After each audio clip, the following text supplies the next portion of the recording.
एक बात बस हम यहीं पे आपसे पूछना चाहते हैं कि आखिर ये क्या मानसिकता है, ये क्या सोच है, ये क्या विचारधारा है कि इतने पढ़े लिखे हो के भी इस तरीके के जज इस तरीके की बातें लिखते हैं? देखिए, आपने बहुत सही सवाल पूछा। एक चीज बताइए, बाहर का पढ़ा लिखा आदमी हिंदुस्तान आता है तो आधा तो उसका हिंदू तो खत्म हो जाता है। और जो हमारे एलाइट क्लास है, एलिट क्लास जिसको हम लोग बोलते हैं, जो खाली अंग्रेजी बात करते हैं, बाकी उनको मतलब ही नहीं है, वो समझते हैं कि वेद और शास्त्र की बात कर देंगे और ऋचा कर लेंगे और वेद का ज्ञान दे देंगे, वेद की ऋचाओं को बता देंगे, तो बड़ी इंसल्ट है, बड़ी गलत चीज़ है। फला लाड फला लाड, स्टुअर्ट मिल और पता नहीं कितने लाड हैं, उनका सब लिख देंगे बड़ी खुशी से। अरे मैं कहना चाहता हूँ कि जितने आप लिखते हो वो हमारे वेद शास्त्र चोरी करके ले गए हैं। बिल्कुल। जो राइट टू फ्रीडम, लिबर्टी, प्रजातंत्र, ये सब तो हिंदुस्तान की मनुष्यों की देन है।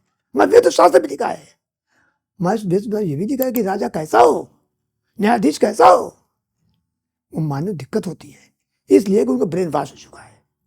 और जब तक यहाँ के जजेज, मैंने तो प्रस्ताव रखा था एक जगह, और फिर कहना चाहता हूँ कि जज बनने की पहली क्वालिफिकेशन हो कि वेद शास्त्र का ज्ञाता हो।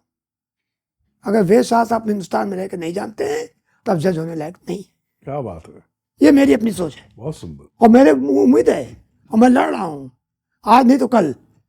इसको आप मेरी बात लिख लीजिए, आज नहीं तो कल, बहुत कल, बहुत बड़ा कल नहीं है, नियरेस्ट कल है कि भारत हिंदू राष्ट्र डिक्लेयर होगा। तो जब हिंदू राष्ट्र बनेगा और मैं अगर रहा तो संविधान में पहली शर्त रहेगी कि न्यायाधीश वही होगा जो वेद शास्त्र का ज्ञाता होगा। वेद शास्त्र का और न्याय दर्शन का, वही वेद शास्त्र बिल्कुल बड़ा पड़ा है, और इसको ये नहीं है।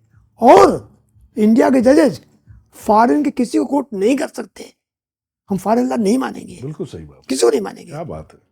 और मैं एक चीज और देख रहा हूँ, एक नया ट्रेंड चला हुआ है, सुप्रीम कोर्ट जजेज भी शायरी सुनाने लगे हैं।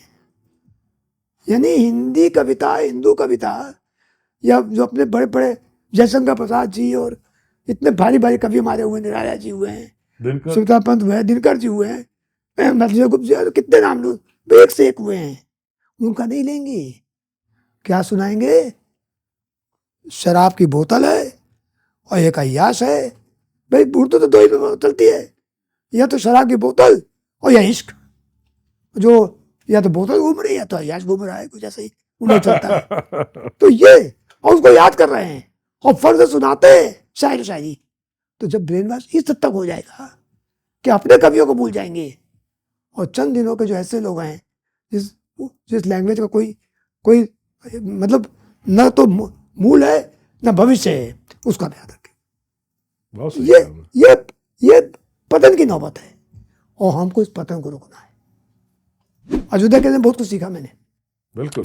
अयोध्या केस में मैंने मौका पाया, बहुत सी किताबें पढ़ी, बहुत जज में पढ़ी, और मैंने ये पाया कि पूर्व काल में भी जितने जो हिंदू लॉ को भी अगर इंटरप्रेट किया है, वेद शास्त्र को भी किया है, पर हिंदू लॉ को कम किया, बारी जो थे उनसे ज़्यादा सपोर्ट किया। और इस प्रेजेंट जजेज जो भी आ जाए वो तो कुछ जानते ही नहीं, उनको खाली फाइनल लगा।